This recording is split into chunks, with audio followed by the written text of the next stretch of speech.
যে আমরা আজকে মাননীয় প্রধান উপদেষ্টার সাথে সাক্ষাতের জন্য এখানে এসেছিলাম।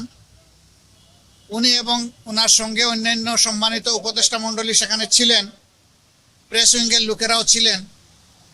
আমরা দেশের বর্তমান বিদ্যমান পরিবেশ পরিস্থিতি নিয়ে কথা বলেছি।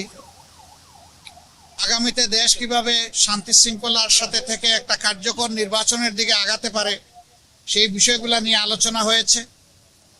এবং দেশ আমাদের সবার, জাতি ধর্ম দলমত নির্বিশেষে সবাই মিলেমিশে জাতীয় ঐক্য কিভাবে আরো সিমেন্টেড করা যায়, প্রশাসনে আরো কিভাবে গতি আনা যায়, এই সমস্ত বিষয় নিয়ে আলোচনা হয়েছে।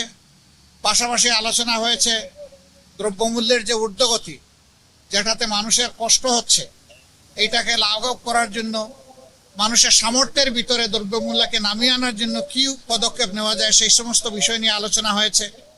আগামীতে রমজান মাস আসছে, এইটাকে সামনে রেখে অসাধু ব্যবসায়ীরা যাতে বাজারে কৃত্রিম সংকট সৃষ্টি করতে না পারেন এই সমস্ত বিষয়ে আমরা পরামর্শ করেছি। এর পাশাপাশি আইন শৃঙ্খলা পরিস্থিতি নিয়ে অনেক আলোচনা হয়েছে। দেশে সম্প্রতি ঘটে যাওয়া কিছু বিষয় নিয়ে আলোচনা হয়েছে।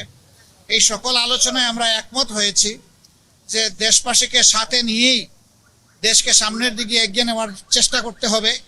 আর দেশের স্বার্থ বিরোধী কর্মকাণ্ডে যারাই জড়িত থাকবে তাদেরকে অবশ্যই আইনের আওতায় আনতে হবে।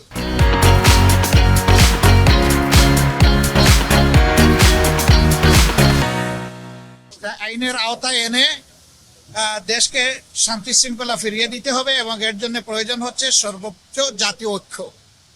দল মত ধর্ম ভিন্নতা থাকবে, এটা খুব স্বাভাবিক, কিন্তু জাতীয় স্বার্থের জায়গাগুলোতে আমরা যেন সবাই একমত থাকতে পারি, ঐক্যবদ্ধ থাকতে পারি। আপনাদের মাধ্যমে আমরা সেই আহ্বান জানাই এবং আমরা সেখানে ওইটা তুলে ধরেছি।